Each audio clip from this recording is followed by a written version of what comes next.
The year China joined the WTO, the U.S. imported $102 billion in goods from China. In 10 years, that number has more than tripled to $365 billion.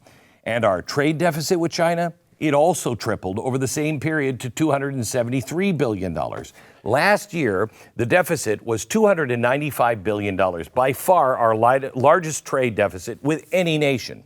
And America's overall trade deficit with all countries was a record $1.2 trillion just last year. The fourth year in a row, we had hit a deficit over $1 trillion. So what is the fallout from this massively lopsided trade with China alone? Well, according to 2016, a study by economists at MIT, during the first decade after China joined the WTO, the growth of imports from China cost us 2.4 million jobs, 985,000 of those just from a factory floor. And get this, the study concluded, and I quote, "International trade tends to make low-skilled workers in the U.S. worse off, not just temporarily, but on a sustained basis." Now, how is that not plastered on the office walls of every congressman in Washington, D.C.? One of the study's authors explained, quote, "It certainly is the case that trade contributes to certain lower-priced goods and services, and on the average, it lowers the cost of living. But for a displaced worker, the fact that things are 10% cheaper at Walmart is not making up the fact that they are not employed. Trade should increase GDP on aggregate, but it's going to produce winners and losers." This is what Trump is talking about. For far too long, our leaders, especially on the left, have been way too comfortable with ignoring the losers in this equation. And who are they? They are the displaced workers that have gravitated now toward Donald Trump because he actually pays attention to them.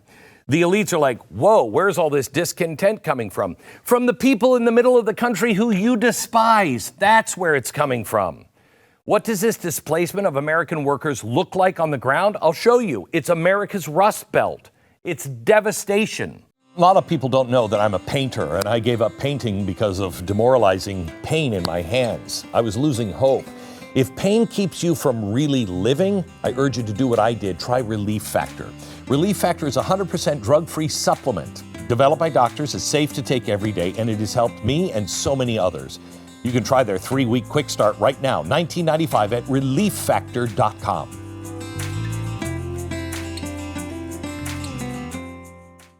Let me show you a couple of things. Galesburg, Illinois, once the home to Maytag, a factory known as Appliance City. It employed 5,000 people.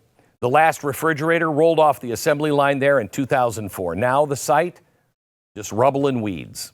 Youngstown, Ohio, once a proud hub of American steel, churning out beams that built our skyscrapers until China's cheap steel flooded in. Plants shut down, jobs vanished.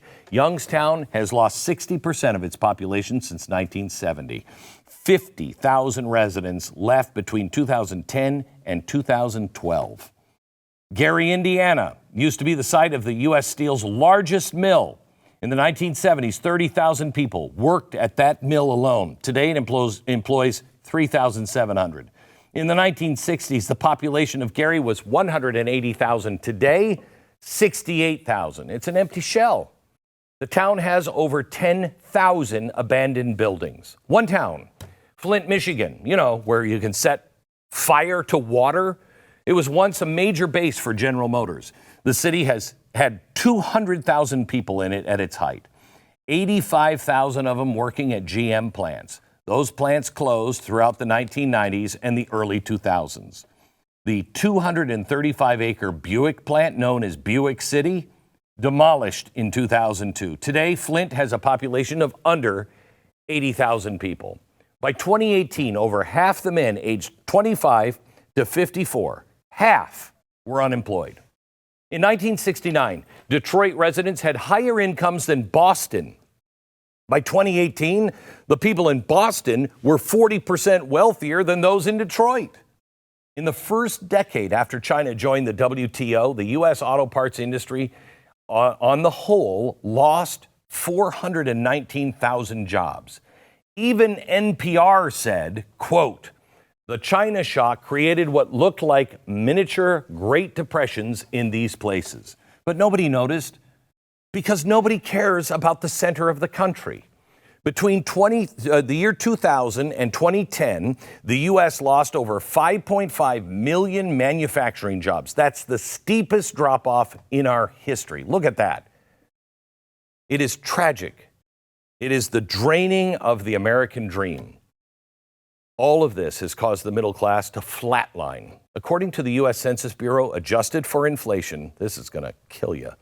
The median household income in 2001 was $80,000.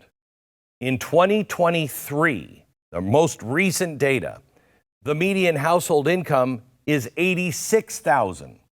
2.5 decades and an increase of income of $6,000. The cost of living has gone through the roof. This doesn't work. Meanwhile, check out this Federal Reserve chart. Ready? Over the same period that the middle class flatlined, corporate profits skyrocketed, 600% increase. Offshoring to China, slashing the labor cost, CEOs got fat while the U.S. factory worker gets a pink slip. Inequality is a gaping wound in America, and globalization just keeps pouring salt in it. This is the backdrop of Trump's current tariff battle with China. That's what he's trying to solve. You may not like tariffs, but at least he's listening and trying to do something. For 25 years, the arrangement has been great for China, and despite the insane trade deficit, great for a lot of U.S. corporations. But globalization, especially the China portion, turned American towns into ghost towns, broke families, crushed dreams, sold the backbone of our nation out. And what are people doing now? Drugs. Back in a minute.